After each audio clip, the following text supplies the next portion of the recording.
Ini bukan sekedar gurauan, tapi untuk mengingatkan assalamualaikum itu rukun sholat. Bukan seenaknya digonta-ganti, saudara. Itu Arab, nggak usah dipakai. Itu budaya Arab, terus tradisi Arab, bukan Islam. Ambil Islamnya, buang Arabnya. Ini kita baru bicara assalamualaikum. Dan terbukti yang kedua, yang berikutnya. Apa mereka katakan? Ambil Islamnya, buang Arabnya. Karena itu wanita-wanita Indonesia nggak perlu pakai jilbab. Nah, kan nggak lucu yang diserang jenggotnya, saudara. Yang diserang jubahnya. Yang diserang imamahnya. Yang diserang sorbannya. Sorban, jubah, imamah, semua ada dalilnya. Bukan tidak ada dalil. Soal orang mau pakai, nggak pakai, urusan lain, saudara. Kenapa saya dan kawan-kawan, khususnya di FPI, menentang habis-habisan, keras-kerasan persoalan ini, saudara. Karena kita tahu, ini agendanya liberal. Kita ini orang lapangan. Kita tahu sudah lama sekali mereka merencanakan ini, ya ikhwah. Dan Jokowi pada saat berpidato di depan DPR RI dalam rangka menyambut HUT RI mengatakan Islam kita adalah Islam Nusantara. Dan nggak sampai di situ, saudara. Tokoh liberal ditanya, apa itu yang dimaksud Pak Jokowi Islam Nusantara? Nah, ini tokoh-tokoh ini mengatakan Islam Nusantara itu adalah Islam yang lembut, yang santun, bukan Islam Arab yang keras dan radikal. Assalamualaikum warahmatullahi wabarakatuh.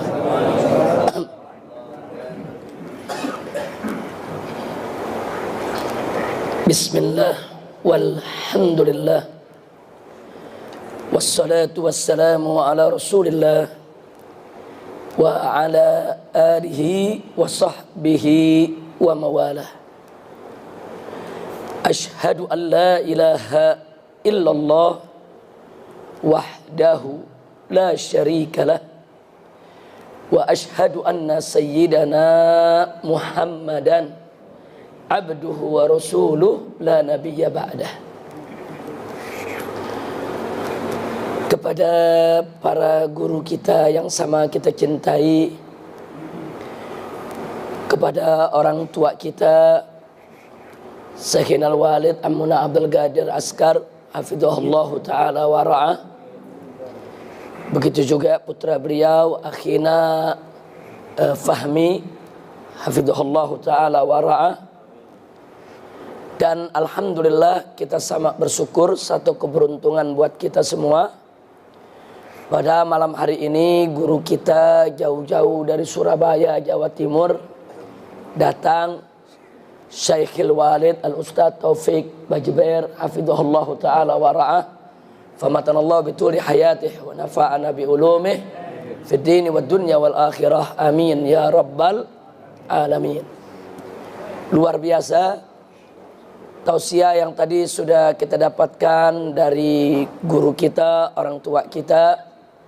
Satu tausiah yang penuh hikmah, yang menyejukkan hati kita semua, dan yang luar biasa sangat berharga. Mudah-mudahan bisa kita jadikan pedoman dalam kehidupan kita sehari-hari, dan mudah-mudahan beliau yang menyampaikannya diberikan umur panjang oleh Allah dalam taat ibadah, sehat walafiat. Amin ya rabbal alamin. Nah, baiklah ya ikhwan ahiba'il kiram, usikum jami'a wa nafsi bittaqwallah. Menyambung apa yang pernah kita sampaikan pada bulan yang lalu, di mana pada saat itu ada pertanyaan dari salah seorang yang hadir di majelis kita ini tentang Islam Nusantara. Dan ketika itu saya sampaikan persoalan Islam Nusantara tidak bisa dijawab dengan 1-2 kalimat saja, tapi perlu ada penjabaran. Nah, mudah-mudahan malam ini kita mendapatkan waktu yang cukup. Kita akan coba menuturkan dan nanti kita akan coba diskusikan, dialog, tanya jawab tentang Islam Nusantara. Perlu saya tandaskan dulu di permulaan, jika yang dimaksud Islam Nusantara makna idhafah, mudhaf ilaih, atau jika yang dimaksud Islam Nusantara adalah Islam di Nusantara.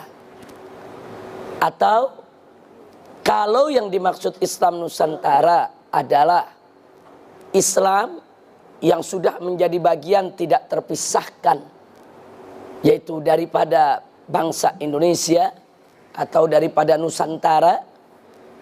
Atau kalau yang dimaksud Islam Nusantara adalah Islam yang sudah berurat berakar menjadi bagian kehidupan masyarakat Nusantara. Atau kalau yang dimaksud Islam Nusantara adalah Islam yang rahmatan lil alamin, Islam yang santun, Islam yang ramah, Islam yang lembut, Islam yang tidak mudah saling mengkafirkan sesama kaum muslimin, dan seterusnya, tentu itu tidak akan jadi perdebatan. Tentu hal-hal semacam itu tidak akan dipersoalkan. Jadi saya ingin tandaskan di sini, kalau memang Islam Nusantara yang dimaksudkan oleh para pengusungnya seperti yang kita sampaikan barusan, no comment dan no problem, tidak ada muskilah kita. Kita terima dengan lapang dada, dengan jiwa besar, tidak ada persoalan. Tapi muncul persoalan manakala kita melihat bahwa para pengusung Islam Nusantara ini adalah tokoh-tokoh kawakan liberal. Muncul persoalannya bukan karena mereka tokoh liberal, tapi muncul persoalannya manakala mereka memperkenalkan Islam Nusantara melalui artikel yang mereka sebarluaskan, melalui rekaman-rekaman ceramah yang disebarluaskan, diunduh di YouTube dan lain sebagainya. Ternyata yang mereka jelaskan tentang Islam Nusantara tidak seperti yang kita sebutkan tadi. Nah, ini muncul jadi persoalan serius. Dengan bangga mereka memperkenalkan Islam Nusantara, kemudian mereka lontarkan pemikiran-pemikiran yang justru bertentangan dengan ajaran Nabi Muhammad Sallallahu Alaihi Wasallam. Antara lain, untuk menyingkat waktu langsung saja kita kepada pokok persoalan. Antara lain, satu, dalam diskusi-diskusi mereka, artikel mereka, ceramah mereka yang bisa dengan mudah kita dapatkan di internet, di YouTube dan lain sebagainya, di antara yang mereka nyatakan adalah satu, bahwa Islam itu agama pendatang. Islam itu agama pendatang dari Arab. Ini jadi persoalan serius. Kalau Islam dikatakan sebagai agama Arab, ini persoalan serius. Karena Islam itu bukan dinun Arabiyun, Islam itu dinun Samawiyun. Islam itu agama langit, bukan agama Arab. Agama langit yang diturunkan oleh Allah Subhanahu wa Ta'ala untuk pertama kalinya ke tengah bangsa Arab, untuk disebarluaskan ke seluruh suku bangsa. Di mana Allah firmankan dalam Al-Quranul Karim kepada nabinya tercinta Sayyiduna Muhammad Sallallahu Alaihi Wasallam, wa ma arsalnaka illa kafatan linnas basyiran wa nadhira. Sadaqallahul azim. Jadi Allah yang menyatakan dalam Al-Quran, tidaklah kami mengutus engkau wahai Nabi, wahai Rasul, wahai Muhammad, melainkan kafatan linnas, untuk segenap umat manusia. Nabi itu diutus sebagai basyiran, sebagai pembawa berita gembira, wa nadhiran, dan sebagai pemberi peringatan.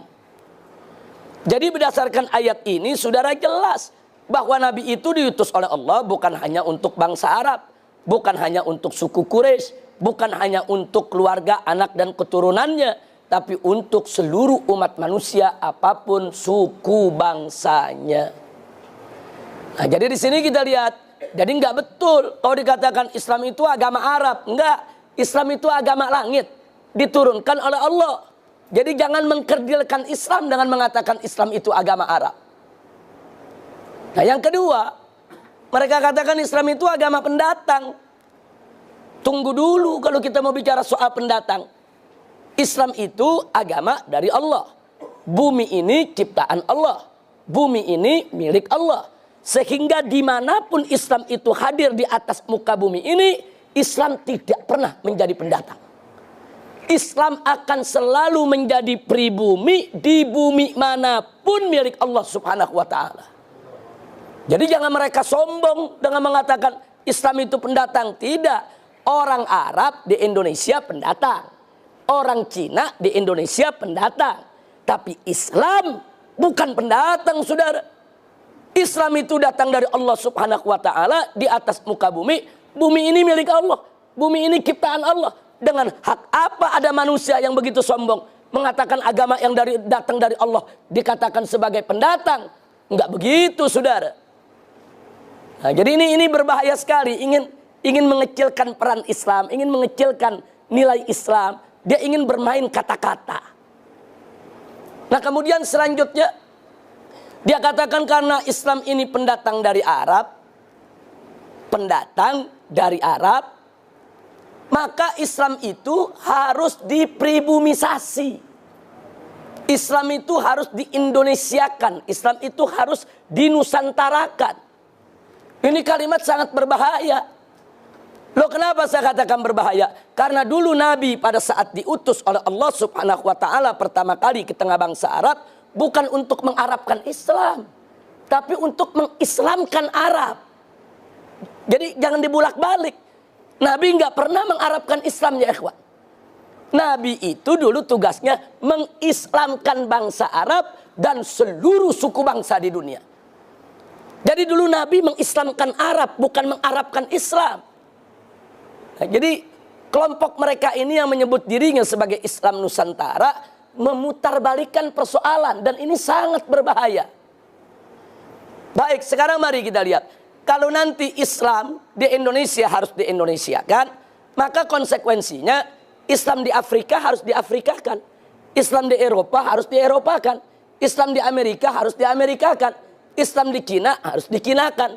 Islam di India harus diindiakan. Naif betul. Kok bisa begitu rendah sekali Islam?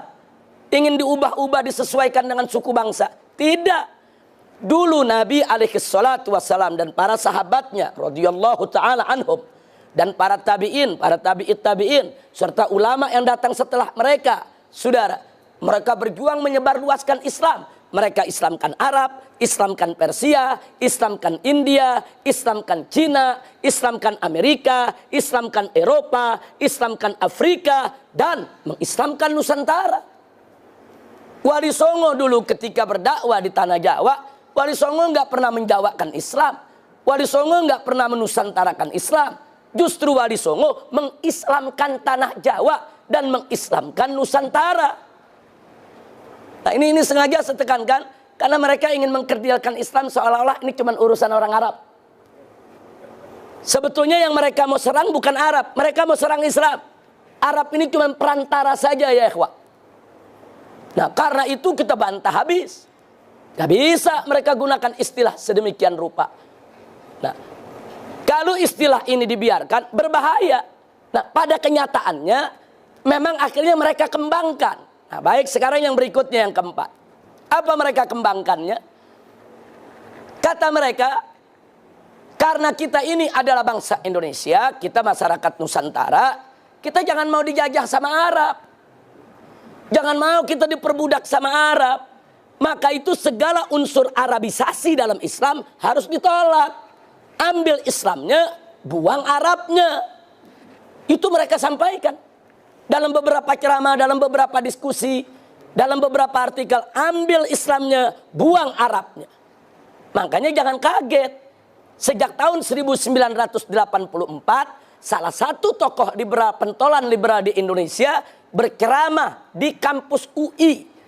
Saudara, untuk pertama kalinya dia katakan bahwa untuk mempribumikan Islam, maka pertama kali kita ganti dulu Assalamualaikum dengan selamat pagi dan selamat siang. Ini dari tahun 84 nih, terus berkembang sampai sekarang. Nah, ini kan sekarang dengan alasan apa? Karena Assalamualaikum itu adat Arab. Itu tradisi Arab. Kita ganti dengan bahasa kita supaya lebih akrab, lebih Indonesia, lebih Nusantara, lebih pribumi. Kenapa mesti pakai Assalamualaikum? Nah, untuk membantah ini perlu kita kembalikan kepada sejarah Assalamualaikum itu sendiri. Sebelum Nabi diutus menjadi Rasul, di tengah masyarakat Arab jahiliyah nggak ada yang kenal Assalamualaikum. Salam yang ada sesama masyarakat jahiliyah adalah wasobaha. Abu Jahal ketemu Abu Lahab, wasobaha. Bahkan para sahabat Nabi sebelum masuk Islam, salamnya juga wasobaha. Tapi setelah Nabi ajarkan konsep Assalamualaikum yang merupakan ajaran Allah, maka mulai saat itu seluruh umat Islam di zaman Nabi tidak lagi menggunakan wasobaha. Mereka menggunakan Assalamualaikum. Sehingga salamnya umat Islam dengan salamnya orang kafir masyarakat jahiliyah berbeda. Jadi Assalamualaikum itu menjadi identitas Muslim. Dengan demikian, Assalamualaikum itu bukan adat Arab, bukan tradisi Arab, tapi Assalamualaikum itu adalah ajaran Islam. Nah, jadi jangan dibulak-balik. Yang adat Arab itu wasobaha. Assalamualaikum itu adalah tahiyatul Islam. Nah, adapun kalau sekarang Assalamualaikum itu menjadi budaya di tengah Arab, itu persoalan lain. Karena bangsa Arab ramai-ramai masuk Islam, akhirnya salam mereka berganti dengan Assalamualaikum. Akhirnya Assalamualaikum itu merata di seluruh bangsa Arab, digunakan sebagai salam mereka, membudaya, berurat berakar. Ya, itu tidak kita pungkiri. Tapi asal usulnya tetap itu adalah ajaran Islam. Bukan salam Arab, salam Islam.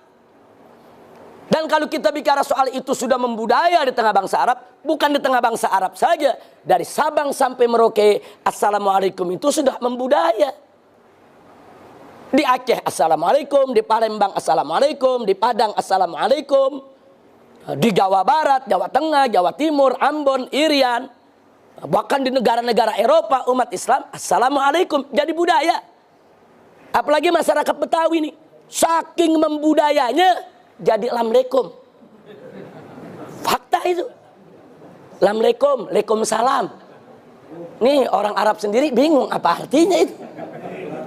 Nah, saya sampaikan begini, bukan saya membenarkan Lamleikum, Waalaikumsalam, tidak. Yang betul itu Assalamualaikum, jawabnya Waalaikumsalam. Itu yang betul.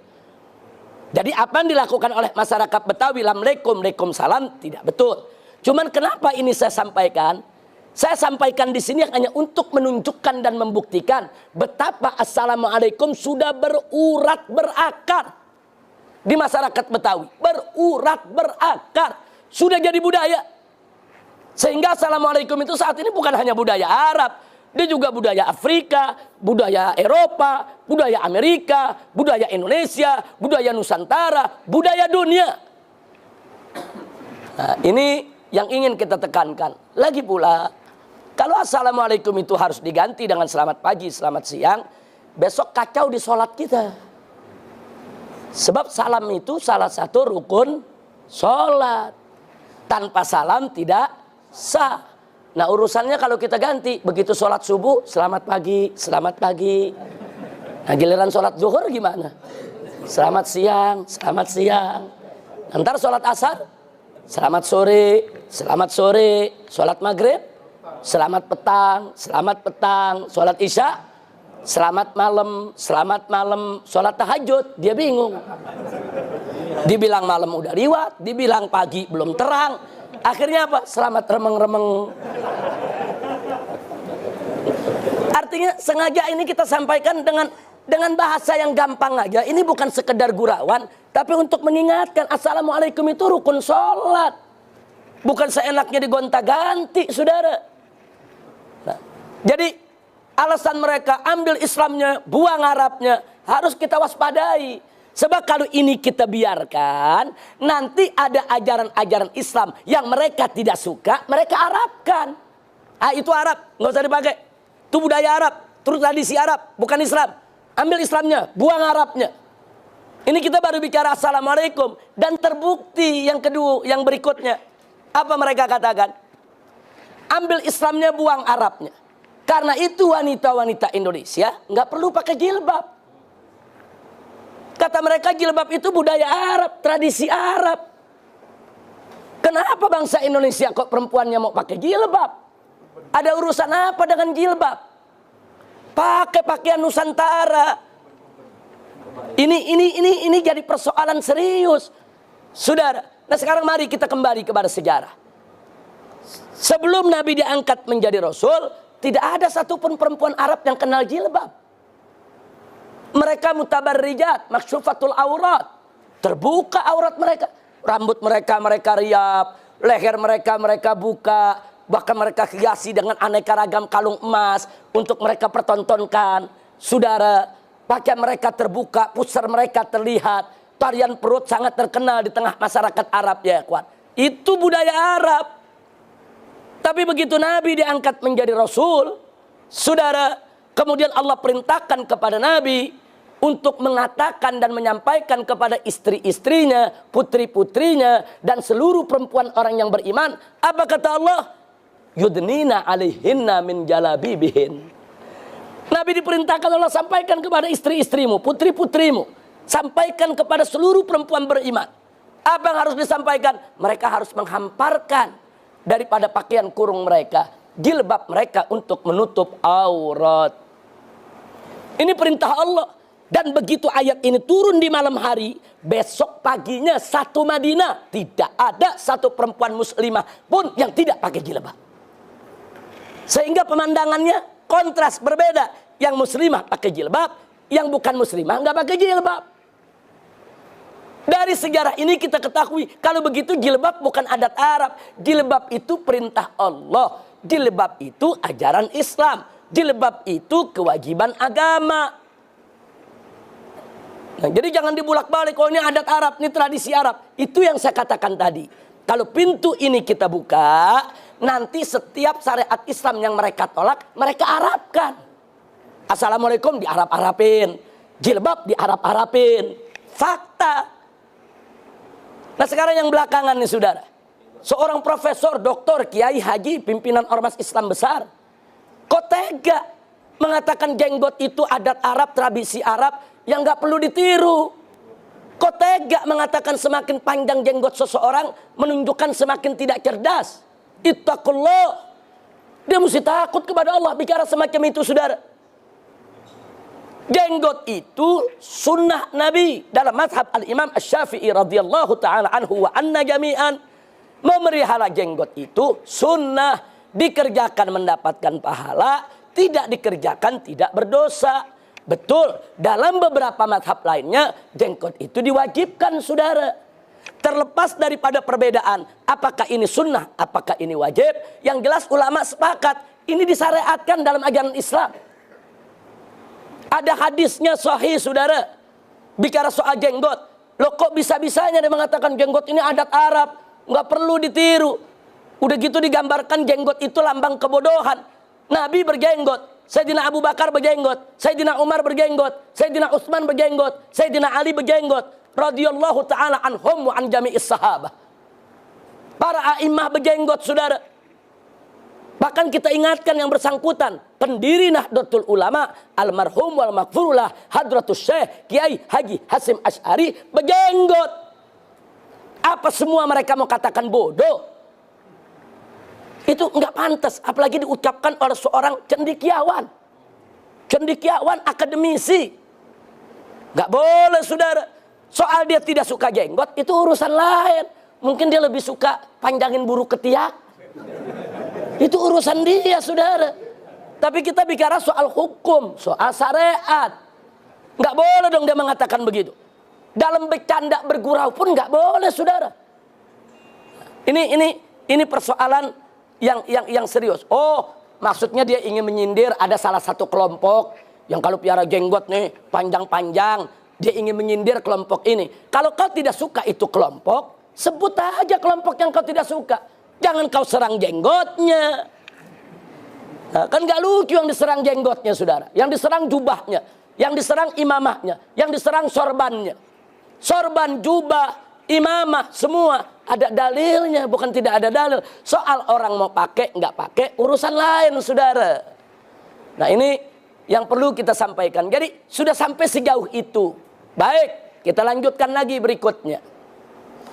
Tidak sampai di situ, sampai-sampai saudara, mereka mengatakan ambil Islamnya, buang Arabnya. Oleh karena itu dalam membaca Al-Quran, kenapa kita mesti pakai langgam Arab? Pakai langgam Nusantara. Dan maaf, ini bukan sekedar wacana, tapi sudah dikerjakan. Praktek di Istana Presiden. Ini bukan wacana. Kalau wacana untuk diperdebatkan lagi, saudara. Ini sudah melangkah lebih jauh. Sudah menjadi satu visi, misi. Dan sudah dilakukan pada tanggal 15 Mei. Di Istana Presiden saat peringatan Isra Mi'raj. Saudara, di hadapan Presiden, di hadapan Menteri Agama, di hadapan para tamu dari dalam maupun luar negeri. Seseorang diminta untuk membaca Al-Quran dengan langgam dalang pewayangan. Fakta. Bukan fitnah, saudara. Jutaan orang menonton. Jutaan orang menonton. Saudara. Nah sekarang, kenapa saya dan kawan-kawan, khususnya di FPI, menentang habis-habisan, keras-kerasan persoalan ini, saudara. Karena kita tahu, ini agendanya liberal. Kita ini orang lapangan. Kita tahu, sudah lama sekali mereka merencanakan ini ya ikhwan. Nah sekarang mari kita lihat ya ikhwan. Dari mana kita tahu ini rencana? Malam Al-Quran mau dibaca dengan langgam dalang pewayangan. Di pagi harinya itu Twitter sudah menyebar, saudara. Di mana salah satu tokoh muda liberal, pendiri JIL, saudara, lewat akun Twitternya mengatakan nanti malam Al-Quran akan dibaca dengan langgam Nusantara. Ini kabar gembira buat kita semua. Ini merupakan kemenangan kita. Disebarkan kok. Ini belum dibaca, dia udah kirim Twitter kemenangan. Artinya apa? Artinya dibaca itu memang ada agenda, ada rencana, ada tujuan. Bukan sekedar dibaca begitu aja, ada tujuan. Nah sekarang mari kita lihat ya ikhwan. Ada sementara yang menganggap ini kan persoalan khilafiyah. Sudahlah, nggak usah dibesar-besarkan. Kita sampaikan, andai kata pun itu persoalan khilafiyah, kita mesti tahu tidak setiap masalah khilafiyah boleh dipublikasikan depan umum, saudara. Saya kasih contoh. Kalau ada seorang dai Syiah bicara di radio, di TV mengatakan, para pemirsa, kawin mut'ah itu tidak apa-apa. Kawin mut'ah itu halal. Terus kita protes, nanti dijawab, ini kan khilafiyah. Gak bisa, saudara. Walaupun itu persoalan khilafiyah fikih antara Ahlus Sunnah dengan Syiah, dia tidak punya hak mempublikasikan persoalan tersebut ke khalayak ramai. Kalau dia ingin memperdebatkannya, silakan datangi ulama Ahlus Sunnah, silakan kemukakan argumentasinya, nanti akan dijawab oleh ulama Ahlus Sunnah bahwa mut'ah itu haram sampai hari kiamat. Dia punya dalil, silakan keluarkan dalilnya. Akan kita jawab dengan dalil lagi, saudara. Tapi bukan mentang-mentang khilafiyah, dia boleh ngomong seenaknya di televisi, jadi fitnah dong. Nanti orang-orang awam dengar, saudara. Nggak bisa. Ini nggak boleh kita sembarangi, saudara. Ada masalah-masalah khilafiyah yang bisa menimbulkan fitnah kalau dikupas di tengah masyarakat awam, saudara. Sehingga nggak boleh untuk sembarangan dipertontonkan. Itu satu. Kalau betul itu khilafiyah. Yang kedua, kalau bicara khilafiyah, saudara, ya ada pendapat yang berimbang sama kuat. Tapi ada khilafiyah yang ulama sepakat, yang satu lemah, yang satu doif, yang satu syadz. Qaul yang sudah syadz, qaul yang sudah menyimpang, qaul yang sudah lemah, nggak boleh dipakai lagi, saudara. Jadi jangan khilafiyah dijadikan alasan ingin menyebar fitnah di tengah umat Islam. Nah itu jawaban soal khilafiyah. Yang berikutnya mereka bilang, ya sudahlah ini kan kombinasi budaya. Nah kalau kombinasi budaya itu boleh dijadikan dalil untuk membaca Al-Quran dengan dalang pewayangan, maka berarti besok Al-Quran boleh dibaca dengan langgam jaipongan. Loh kalau dalang pewayangan boleh, kenapa jaipongan nggak boleh? Berarti besok Al-Quran boleh dibaca dengan langgam dangdutan. Dengan langgam yaitu gambang kromongnya Betawi, saudara. Berarti besok Al-Quran boleh dibaca dengan langgam Cina, dengan langgam India, saudara. Nggak bisa.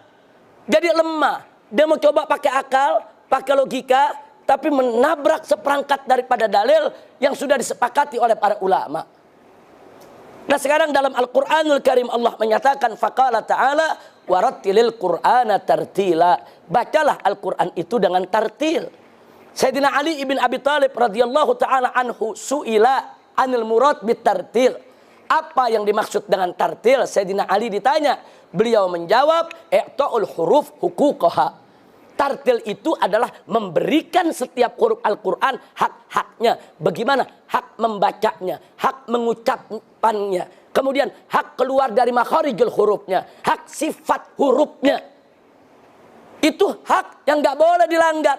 Oh, ada kalau pertemuan antara sejumlah huruf menimbulkan suatu hukum. Seperti apa? Seperti ikhfa, idhar, iklab, idgham, baik yang bighunna maupun bila ghunna. Kemudian ada yang qalqalah dan lain sebagainya. Itu hak huruf. Nggak boleh sembarangan. Itu dari segi hak huruf. Yang berikutnya lagi dari segi qiraat. Qiraat itu hanya boleh dibaca dengan qiraat mutawatirah. Nggak boleh qiraat sadzah dipakai untuk baca Al-Quran. Contoh, kalau kita baca Al-Fatihah, ada yang baca Maliki Yaumiddin, mimnya dipanjangkan. Itu qiraat Nabi. Ada yang dipendekkan, Maliki Yaumiddin. Itu juga betul. Itu qiraat Nabi, saudara. Nabi ajarkan kepada sahabat yang ini dengan mim dipanjangkan. Nabi ajarkan kepada sahabat yang ini dengan mim dipendekkan. Selama qiraatnya mutawatirah dari Nabi, kita boleh baca. Tahu-tahu ada mau bikin qiraat sendiri. Malaka Yaumiddin. Dia pakai fi'il, saudara. Dia pakai fi'il. Walaupun maknanya serupa, dia pakai fi'il, haram. Karena Nabi nggak pernah mengajarkan baca seperti itu. Jadi qiraat itu pun ada sanad. Ada sanad. Oh, Imam Kisai membaca suatu bacaan dari gurunya. Gurunya dari gurunya. Gurunya dari tabi'in. Tabi'in dari sahabat. Dari Nabi. Kalau suatu qiraat tidak ada sanad bersambung sampai Nabi, nggak boleh kita baca, saudara. Nah, ini yang kita mesti tegaskan. Nggak sembarangan baca Quran. Dari segi hurufnya, sifatnya, mesti kita berikan hak-haknya. Dan dari segi qiraatnya, saudara. Termasuk dalam soal langgamnya. Nah, dalam soal langgam itu ada hadis yang Nabi menyatakan, Iqra'ul Quran biluhunil Arab. Bacalah Al-Quran dengan langgam Arab. Saudara, jadi artinya langgam Arab itu memang Nabi yang suruh. Bukan sembarangan, bukan kita yang orang Arab pengen Al-Quran dibaca dengan langgam Arab. Bukan. Allah dan Nabi yang suruh. Lagi pula kalau kita mau pakai logika, wajar Al-Quran itu dibaca dengan langgam Arab. Loh kenapa wajar? Nah, karena Al-Quran diturunkan dalam bahasa Arab. Kalau Al-Quran diturunkan dalam bahasa Jawa, tentu dibacanya dengan langgam Jawa. Kalau Al-Quran diturunkan dalam bahasa Indonesia, silakan baca dengan langgam Indonesia. Al-Quran diturunkan dalam bahasa Arab. Harus dibaca dengan notasi Arab. Saya kasih contoh. Jujur, kita ini orang Jakarta khususnya. Kalau ada orang dari Jawa datang ke Jakarta, belum bisa bahasa Jakarta, belum bisa dialek, tapi sok ngomong Jakarta, pakai dialek Jakarta, terus terang, enek gak dengernya? Ya terus terang aja kita enek. Ini orang gak bisa ngomong Betawi, sok Betawi. Sama, orang Betawi mau ngomong bahasa Jawa, di Jawa sana dipaksa-paksain. Orang Jawa enek, saudara. Loh kenapa? Karena bahasa Jawa kalau disampaikan dengan notasi Jawa enak. Bahasa Betawi kalau disampaikan dengan langgam Betawi enak. Atau contoh bahasa Inggris, ada yang baca begini, saya mau tanya, enak apa enggak? I'm going to Bandung. Ya terus terang aja kan enggak enak, saudara. Orang Jawa Barat enggak mau kalah. Apa dia bilang? How are you? Lah kan gak enak didengarnya, saudara. Bukan maunya. Memang bahasa Inggris pakai notasi Inggris. Bukan pakai notasi Sunda atau notasi Jawa. Itu dalam percakapan sehari-hari seperti itu. Nah begitu juga Al-Quran diturunkan dalam bahasa Arab. Maka bacalah dengan langgam Arab. Oh ada lagi yang mengatakan begini dari kementerian. Ya sudahlah. Ini dibaca di sana. Ini kan jadi pembelajaran kita semua. Lagi pula, kan nggak semua orang Indonesia bisa langgam Arab. Maklumilah kalau mereka yaitu tidak pakai langgam Arab. Saudara, ini kita jawab dengan dua jawaban. Pertama, itu qori yang baca di Al-Quran, doktor dari perguruan tinggi Islam. Dia bisa qiraat dengan langgam Arab. Dia sengaja pakai langgam dalang dan pewayangan. Bukan dia nggak mampu. Kalau orang nggak mampu lain cerita. Ini mampu, tapi dia nggak mau pakai, saudara. Itu jawaban yang pertama. Jawaban yang kedua, saudara, siapa bilang orang Indonesia ini, saudara, nggak mampu melanggamkan Arab? Jangan merendahkan bangsa Indonesia, jangan menghina rakyat Indonesia, saudara. Puluhan kali musabaqah tilawatil Quran tingkat dunia digelar di berbagai negara, qori-qori Indonesia selalu keluar sebagai juara. Kalau orang Indonesia tidak bisa baca Quran dengan langgam yang semestinya, nggak nantinya dia jadi juara. Dia mengalahkan qori Mesir, dia kalahkan qori Libya, dia kalahkan qori Aljazair, dia kalahkan qori dari Syria, dia kalahkan qori dari Libanon, dari berbagai tempat. Qori-qori Arab kalah sama qori-qori Indonesia. Loh, kenapa bisa begitu? Karena memang pembacaannya lidahnya fasih. Lidahnya fasih mengucapkan huruf. Kemudian tajwidnya dia kuasai. Suaranya bagus, saudara. Nah, karena dia husnul ada fi tilawatil Quran, saudara, wah husnus shot, saudara, husnul tajwid, dia juara. Yang nggak bisa baca Quran dengan langgam Arab, yang nggak ngaji. Yang nggak ngaji, saudara. Ya mungkin karena presiden yang nggak ngaji, ya dia nggak bisa. Kalau yang ngaji bisa, saudara. Yang ngaji di pesantren, di madrasah, di majelis taklim, bisa. Siapa bilang nggak bisa? Jangan merendahkan bangsa Indonesia, saudara. Bahkan Anda boleh lihat saat ini orang Indonesia, walaupun dia nggak bisa baca Al-Quran, tapi mengucapkan lafaz Allah semua fasih, saudara. Anda kalau ke Pakistan, ke India, Anda dengerin lafaznya. La ilaha illallah, subhanallah. Itu yang mereka gunakan. Saudara, Allahu Akbar. Kita dengar azan di India, asyhadu alla ilaha illallah. Nah, saya mau dengar. Kalau kira-kira di masjid kita nih di Pondok Bambu besok pagi ada anak muda azannya begitu, ditempelin nggak memarbot? Ditempelin memarbot, lu belum bisa azan udah mau azan. Orang Indonesia fase-fase sebut Allah, subhanallah, astagfirullah, la ilaha illallah. Nah, jadi kalau soal kefasihan kita nggak ragukan lagi. Kalau ada yang tanya kenapa sih orang Indonesia fasih, ya jangan kaget. Karena dulu dai-dai yang datang ke Indonesia nih, ini datang dari Hadramut, datang dari Yaman. Lisan Hadar ini lisan fasih, saudara. Kita tahu dulu injit-injit kita kalau lagi ngajarin orang Indonesia ngaji, nggak bisa disabet, saudara. Ngomong dot nggak bisa, dot disabet. Sampai dotnya benar, saudara. Emang begitu dulu. Dulu nih injit-injit kita, habaib, masyaikh, saudara, yang ngajar di Indonesia nih dari Hadramut, ya begitu. Karena lidah orang-orang Hadramut, orang-orang Yaman ini fasih, orang Indonesia lidahnya ikut jadi fasih. Alhamdulillah gurunya fasih, muridnya pinter, jadi fasih juga, saudara. Nah, ini yang mesti kita ingatkan. Nah, kemudian begitu kita protes habis-habisan, saudara, ada yang mengatakan sudahlah, ini kan di istana presiden, kita mesti maklumilah. Nah, kalau yang ini saya jawabnya gampang. Ada beberapa pejabat petinggi dari dewan maupun dari eksekutif yang ngontak supaya saya tidak menyoroti ini lagi. Supaya saya tidak memprotes itu presiden ataupun menteri agama di berbagai mimbar. Jawab kita ringkas, baik. Kalau presiden nggak mau diprotes, saya punya usul. Saya punya usul. Kalau nggak dikatakan syarat, saya katakan saya punya usul. Ini kita sampaikan sebelum tanggal 17 Agustus. Kita katakan nanti pada peringatan 17 Agustus itu diistanakan digelar perayaan memperingati HUT kemerdekaan RI. Nah, saya minta nanti presiden mengajak yang hadir nyanyi Indonesia Raya dengan langgam Cicak Rowo.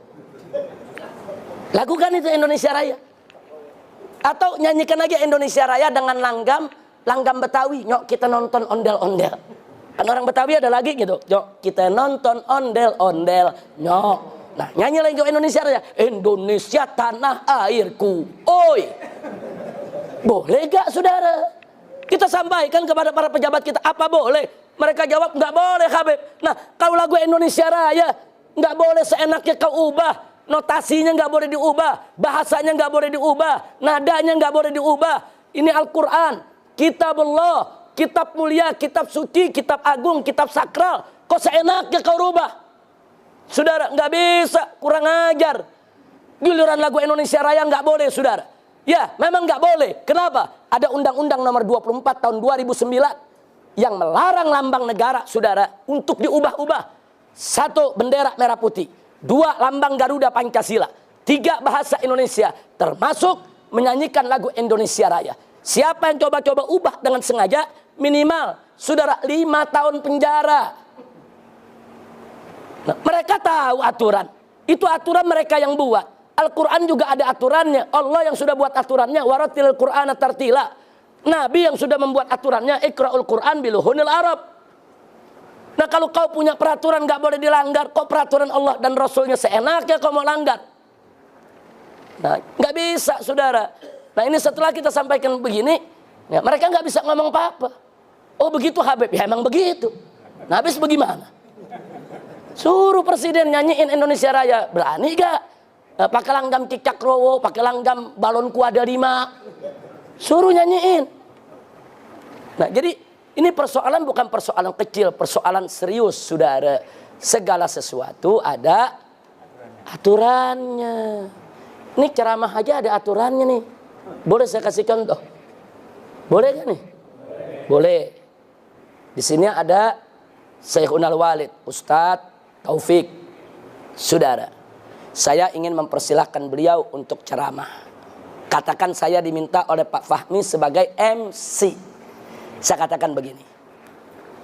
Saudara-saudara yang dimuliakan Allah, sesaat lagi kita akan mendengarkan tausiah yang penuh hikmah, untayan mutiara.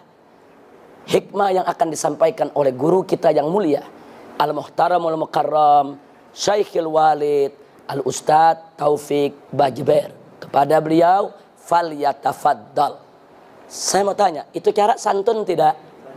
Jujur, santun tidak? Ramah tidak? Akhlak tidak? Bagus tidak? Emang begitu cara MC, saudara. Nah, kalau umpamanya saya rubah nih. Saya berdiri nih jadi MC. Nah, ini banyak yang hadir. Apa saya bilang? Para penonton berbahagia. Sebentar lagi kita akan sama-sama mendengarkan ceramah berapi-api dari guru kita dari Jawa Timur. Dialah kita persilakan, Ustadz Taufik. Yang di belakang jawab, ini mau ceramah apa main bola?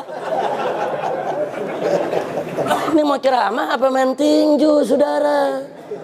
Jujur saya tanya, itu cara begitu sopan tidak? Santun tidak? Akhlak tidak? Kurang ajar, saudara. Malah di luar udah ada yang nyeletuk, gila itu.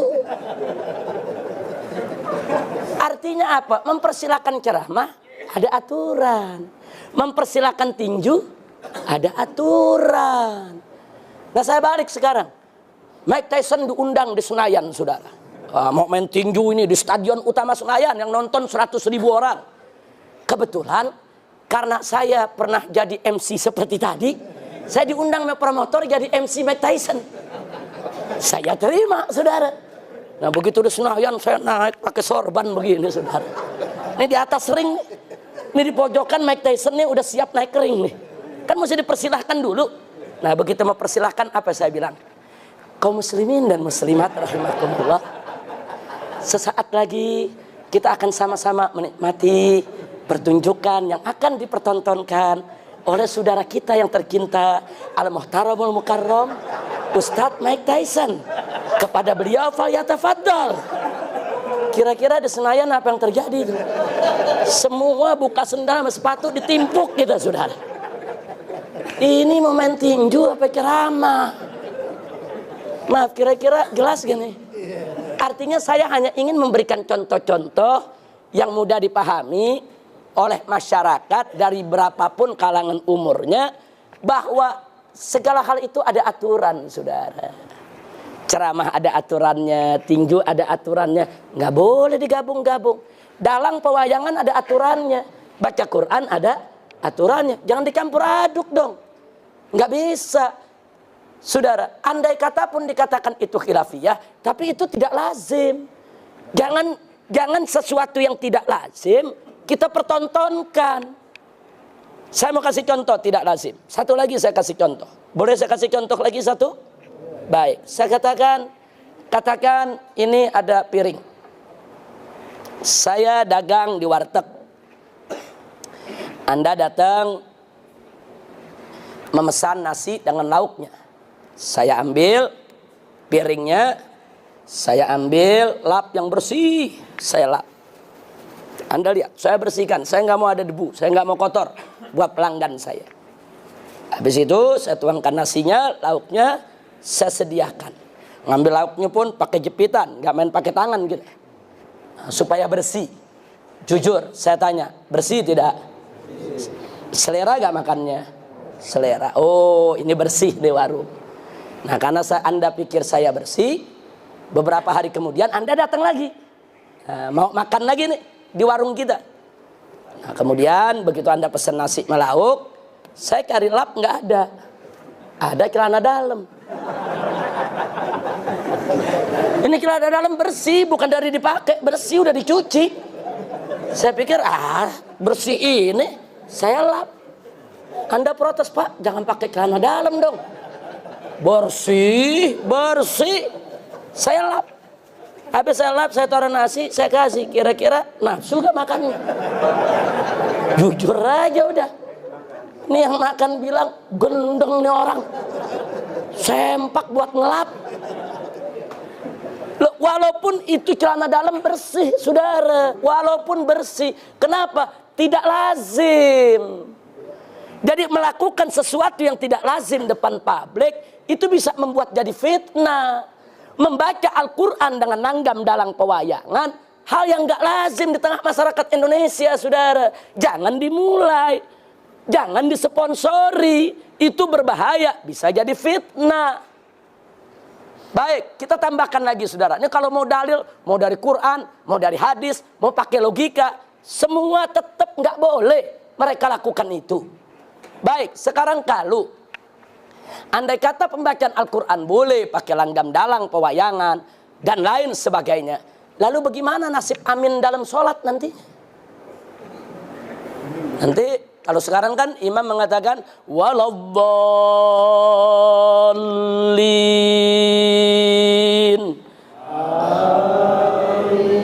Di mana-mana amin sama. Nah sekarang kalau waladdolinnya pakai wayang, waladdallin. Aminnya gimana? Aminnya gimana? Tinggal orang Sunda yang jadi makmum. Naon iya? Bingung orang Betawi. Apaan tuh? Kenapa? Aminnya nggak bakal seragam, saudara. Karena jamaah kita macam-macam suku. Tapi kalau waladdallin dengan qiraat biasa, mau di Mekah, mau di Mesir, mau di Amerika, sama aminnya, saudara. Nah, karena itu, saudara, dalam Sahihul Bukhari dengan tegas Nabi mengatakan, Iqra'ul Qur'an ma'talafat qulubukum, kata Nabi. Bacalah Al-Quran dengan yang menyatikan hati kalian, kata Nabi. Jangan baca Al-Quran menimbulkan perpecahan. Nah, kalau baca Al-Quran dengan nanggam dalang pewayangan, saya mau tanya, ini menjalin menyejukkan hati atau meresahkan? Meresahkan, saudara. Nabi nggak kasih, kata Nabi, Iqra'ul Qur'an ma'talafat qulubukum. Baca Al-Quran. Baca. Dengan bagaimana kita baca? Yang menyatukan hati kita. Yang menyejukkan hati kita. Bukan meresahkan. Sebagai tambahan lagi, saudara. Jangankan langgam dalang pewayangan. Saudara, langgam Arab saja. Tidak semuanya boleh untuk baca Al-Quran. Contoh, satu. Mari kita lihat. Gambus. Dari mana sih asalnya? Arab. Apa boleh baca Al-Quran dengan notasi gambusan? Nggak boleh, saudara. Walaupun gambus itu langgam Arab. Karena gambus itu langgam Arab untuk pertunjukan hiburan, nggak boleh buat baca Al-Quran. Al-Quran bukan pertunjukan, saudara. Begitu juga langgam tari perut. Dari Arab, saudara. Tari perut itu langgamnya dari Arab. Apa boleh baca Al-Quran dengan langgam tari perut? Nggak boleh, saudara. Barang siapa yang dengan sengaja membaca Al-Quran dengan langgam tari perut, padahal dia tahu langgam tari perut itu untuk pertunjukan maksiat, berarti dia sudah melecehkan Al-Quran. Dan dalam akidah Ahlus Sunnah wal Jamaah tegas, man istahza'a bil Quran faqad irtadda. Barang siapa yang memperolok-olok Al-Quran, maka dia sudah murtad dari agamanya. Nah, jadi nggak boleh sembarangan, saudara. Nah, ini yang mesti kita luruskan dulu. Nggak bisa seenaknya. Yang langgam Arab saja, langgam Arab, gambusan, qasidahan, tari perut, nggak boleh untuk dibaca digunakan buat membaca Al-Quran. Nggak boleh, saudara. Kenapa? Karena semua itu untuk pertunjukan hiburan. Al-Quran begitu mulia, Al-Quran begitu agung, sakral, suci. Nggak boleh sembarangan orang melakukan pembacaannya. Nah, jadi hal-hal semacam ini sengaja kita sampaikan kepada segenap umat supaya tahu betul bahaya mengubah-ubah daripada langgam bacaan Al-Quran. Baik, selanjutnya, saudara, ada protes, tapi sungguh pun begitu. Kenapa sih saya dan kawan-kawan begitu keras menolak pembacaan Al-Quran itu dengan langgam kedaerahan, saudara? Padahal sebagian kiai membolehkan, saudara. Singkat jawab kita, karena kami tahu siapa yang mengusung ini. Karena kami tahu siapa ini yang punya program, saudara. Dan kita tahu tujuan mereka. Kalau hari ini mereka berhasil membiarkan Al-Quran dibaca dengan langgam kedaerahan, besok mereka akan berupaya supaya Al-Quranul Karim di Indonesia cukup dicetak terjemah bahasa Indonesia saja. Mau ngapain pakai tulisan Arab? Bangsa Indonesia, kamu dijajah sama Arab? Mau diperbudak sama Arab? Itu adat Arab. Yang penting ambil Islamnya, ambil Qurannya, buang Arabnya. Cukup baca terjemah. Umat agama lain kitab sucinya pakai bahasa Indonesia kok. Kenapa umat Islam mesti pakai bahasa Arab? Ini tujuan mereka, saudara. Kalau dibiarkan sangat berbahaya. Bukan sekedar khilafiyah. Kalau sekedar khilafiyah, kita tidak akan besar-besarkan. Kalau ini murni dilakukan oleh ulama-ulama yang istiqomah, bukan datang dari liberal, kita tidak persoalkan, saudara. Ya, ini khilafiyah. Tapi karena ini keluar dari kelompok liberal, diusung oleh kelompok liberal, saudara, mereka punya tujuan-tujuan yang sudah mereka atur dan sudah mereka rencanakan dari jauh-jauh hari. Ini harus dibendung. La taftahul bab. Jangan sekali-kali Anda buka pintu untuk mereka, saudara, mengubah-ubah daripada agama yang dibawa oleh Nabi kita Muhammad Sallallahu Alaihi Wasallam. Nah, kalau ini dibiarkan, apalagi bahayanya besok. Nah, besok kalau mereka nggak suka, sekarang udah terbukti, mereka nggak suka jilbab, mereka bilang Arab. Nah, mereka nggak suka jenggot, mereka bilang Arab. Nah, besok kalau mereka nggak suka hukum potong tangan pencuri, mereka bilang Arab. Mengapain pencuri dipotong tangan? Itu hukuman orang Arab itu. Itu hukuman keras, radikal. Itu tradisi Arab, adat Arab. Cukup pakai hukuman kita saja. Besok zani muhson yang mestinya dirajam sampai mati, mereka akan katakan rajam itu Arab. Besok anak gadis, anak bujang berzina yang mestinya dicambuk 100 kali dan diasingkan selama 1 tahun, mereka bilang cambuk itu Arab. Mengapain kita pakai Arab itu semua? Nggak sampai di situ. Kalau ini dibiarkan, besok sholat kita ditolak juga. Mengapain sholat pakai takbiratul ihram? Mengapain pakai baca suratul Fatihah? Mengapain pakai takbir, pakai tahmid, pakai tasbih? Mengapain ada duduk, ada sujud? Nggak perlu. Ambil sholatnya, buang Arabnya. Nggak perlu ada unsur Arab.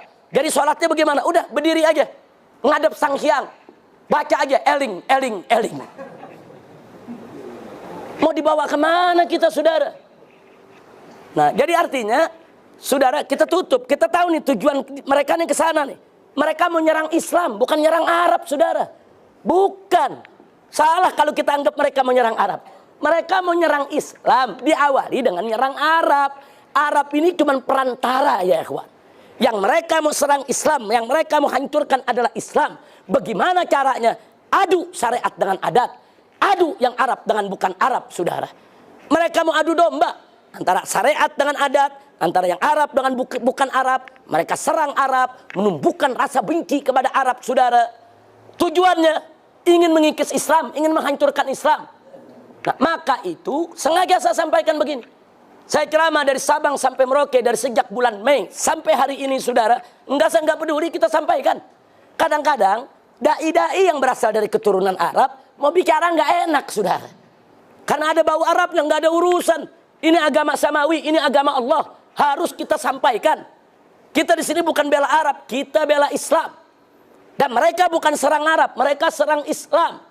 Nah, kalau kita bela Islam, harus dengan perantara bela Arab, ya kita kerjakan, saudara.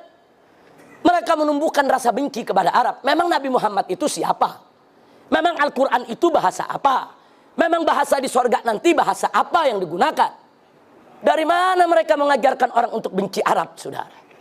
Nah, ini yang perlu kita waspada, saudara. Jadi banyak sekali sebetulnya yang ingin kita sampaikan dari percontohan-percontohan, tapi dari ceramah-ceramah yang mereka sampaikan tersebut, terbuktilah kalau begitu yang mereka masuk Islam, yang mereka maksud Islam Nusantara, bukan Islam di Nusantara, bukan Islam yang rahmatan lil alamin, bukan. Tapi Islam yang sudah dipreteli dari unsur Arabnya. Walaupun unsur Arab itu merupakan bagian syariat, saudara. Dia mau preteli satu-satu. Nah, inilah karenanya sekali lagi dan sekali lagi. Kemarin, malam tahun baru, saya diundang untuk menyampaikan ceramah di Tugu Pahlawan, Surabaya. Yang hadir kemarin itu ratusan ribu orang. Dahsyat luar biasa. Semua tokoh NU hadir di Jawa Timur. Masyarakatnya juga hadir, saudara. Itu ada acara selawat Habib Syekh As-Segaf. Dan kebetulan saya yang diminta untuk ceramahnya. Ini yang saya sampaikan. Yang saya sampaikan adalah soal Islam Nusantara. Ternyata masyarakat yang hadir, yang merupakan grassroots NU. Mereka antusias. Mereka sepakat dengan kita. Mereka anti dengan propaganda liberal. Saudara, ya, kita sampaikan apa yang saya sampaikan di sini, saya sampaikan di atas mimbar.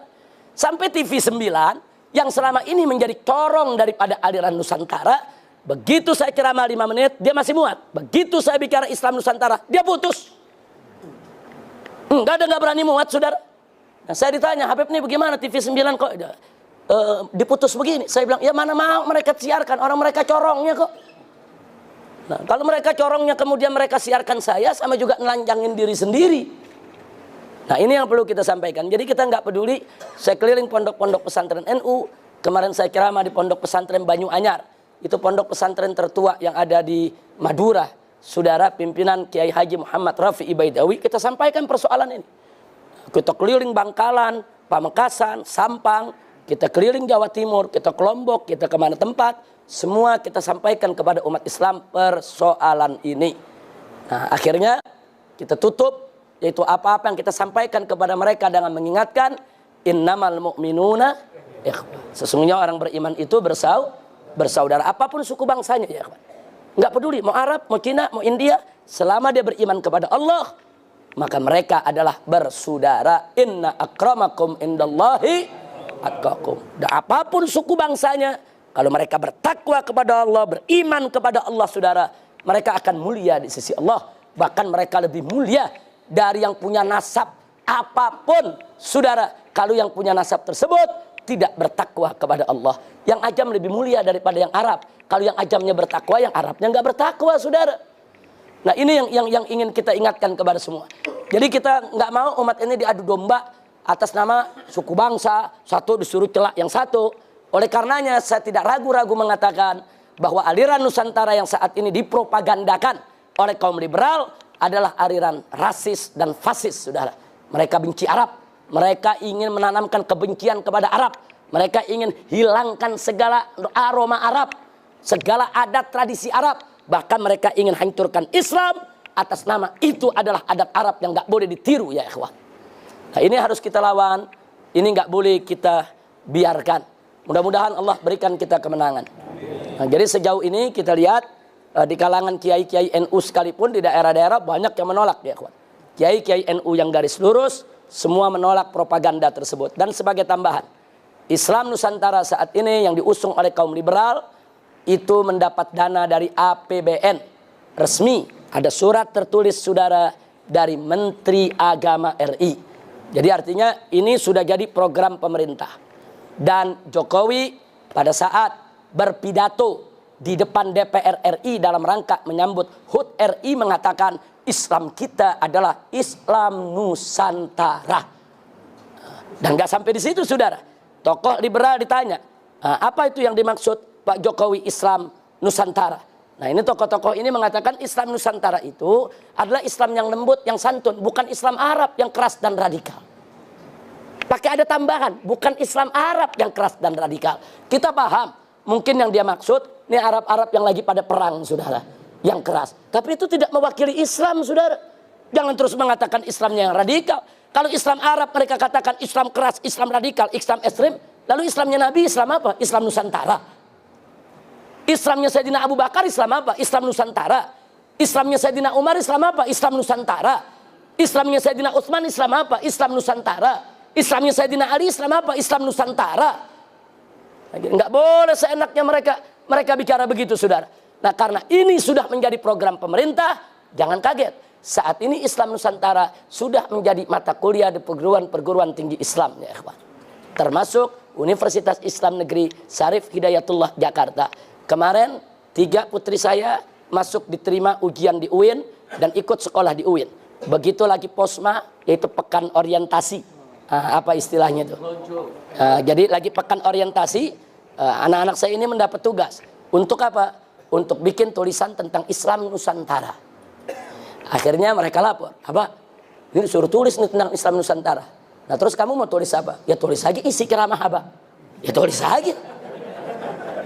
Ntar kalau nilainya jelek bagaimana Abah? Nggak apa-apa.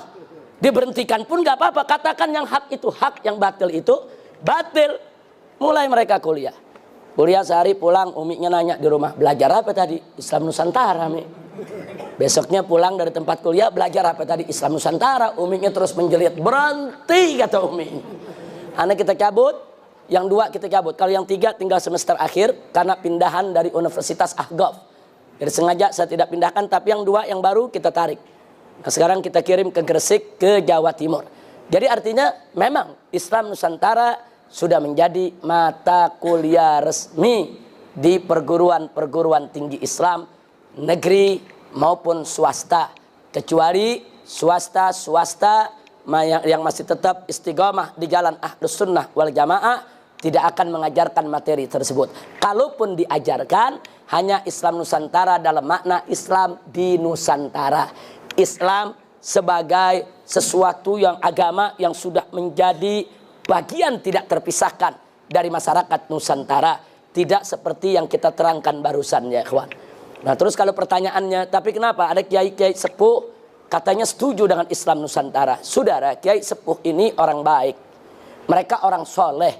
Saya contohkan seperti Kiai Haji Maimun Zubair dari Jawa Tengah. Orang baik, saudara. Nah dia bertanya kepada salah satu tokoh, apa sih itu Islam Nusantara? Dalam Munas ini. Nah, terus dijawab, Islam Nusantara itu Pak Kiai Islam yang rahmatan lil alamin, yang lembut Pak Kiai. Nah, Kiai jawab, oh kalau begitu saya setuju. Nah kan Kiai jawab sesuai dengan informasi yang dia dapat, ya ikhwan. Nah, jadi saya tidak salahkan. Orang tua, saudara dapat informasi seperti itu, terus dibenarkan. Bukan dia saja, saya pun kalau tanya apa itu Islam Nusantara, terus orang jawab Habib Islam Nusantara yang rahmatan lil alamin, saya nggak ribut, saudara. Saya nggak protes, saudara.